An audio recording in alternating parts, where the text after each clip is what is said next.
Back here in Louisiana, carnival season officially got underway this week.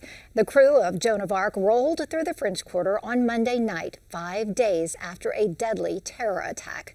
With investigations underway, details are still unfolding. Now here's the latest and the mood of the moment. As the first parade of the Mardi Gras season makes its way through the lower French Quarter, a few blocks away, revelry gives way to mourning, where the French Quarter meets Canal Street. 3 friends from Baton Rouge show their respects, laying flowers at a memorial honoring the 14 victims killed in the terrorist attack early New Year's Day.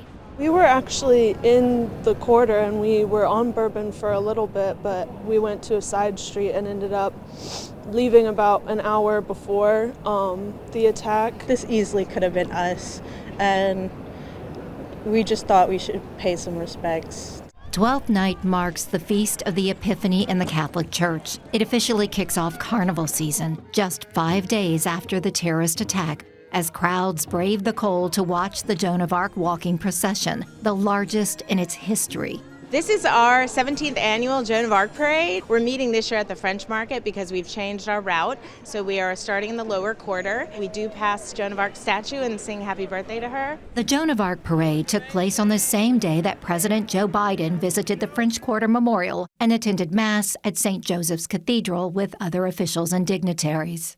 I know events like this are hard, and the shock and pain is still so very raw. My wife Jill and I are here to stand with you. There aren't as many concerns as we would have had if the president wasn't in town and if there wasn't a major interfaith mass at the cathedral. There's so many extra police, both plainclothes and very visible National Guards because of the attack. We have stepped up our security. They're being extra cautious and mindful and being trained by a Homeland Security officer who's going to help them just with a few extra notes. The annual medieval-themed parade honors Joan of Arc, who liberated the citizens of Orleans, France from a British siege in 1429. Each year, the parade picks a real-life Joan of Arc to star in the procession. This parade is sort of a way to lift the community's spirits. I think she's what we need to really help this city continue to flourish, and hope is not lost.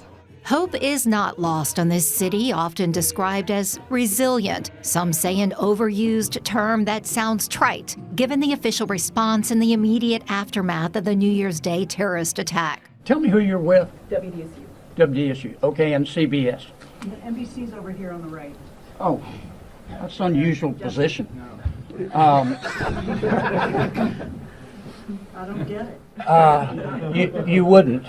We should have never had a press conference dominated by political talking heads, because it looked like our state, local, and federal partners and leaders were not on the same page, and they didn't have the right people talking in terms of expertise about public security, intelligence, and it wasn't a good look for us. New Orleans Councilman Oliver Thomas joins a growing chorus of public officials calling for an investigation into how and why the tragedy happened. He points to one root cause: a lack of communication at all levels of government and public safety. As I understand it, the council was not briefed on the public safety plan prior to New Year's Eve, prior to the Sugar Bowl. No, and I was not aware of the 2019 report where experts say they briefed city leadership on the potential for events like this. And I think when America's cities were put on notice about vehicular and pedestrian access and how do we keep them safe, no one shared that report with me, no council members, as well as no one with the city or no one with our security force. Moving forward, that level of communication has to get better, just like the level of communication and partnership with federal, state, and local has to get better. A 2019 security consultant report outlined vulnerabilities in the French Quarter and concerns over the conditions of certain public safety assets. Councilman Thomas called for a joint meeting of the Public Works and Criminal Justice Committee as part of his fact-finding mission.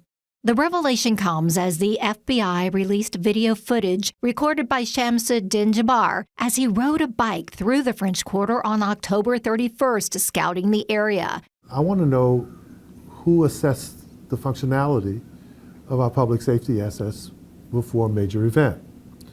or the audits that are done in preparation of an event to say what works. The parade circled back to the French Market, the staging area, where costume performers gathered to rehearse and warm up given the 30-degree chill that evening. Do you have any trepidation marching through the quarter tonight? No, but I think it's something that we should do to, kind of keep moving forward with life. I think it's important to keep doing this stuff you love to do, and you can't have that stolen from you. We're a city that relies heavily on tourism, millions of people, heavily on culture, hundreds of thousands of people coming out every weekend. If we can't keep them safe, we can't be a city. One of the victims killed on Bourbon Street is being called a hero. On social media, Jack Besh shared a text message saying the FBI found video showing his brother Tiger Besh pushing a girl out of the way as a terrorist truck approached. The 27-year-old Lafayette native was hit by the truck and later died from his injuries.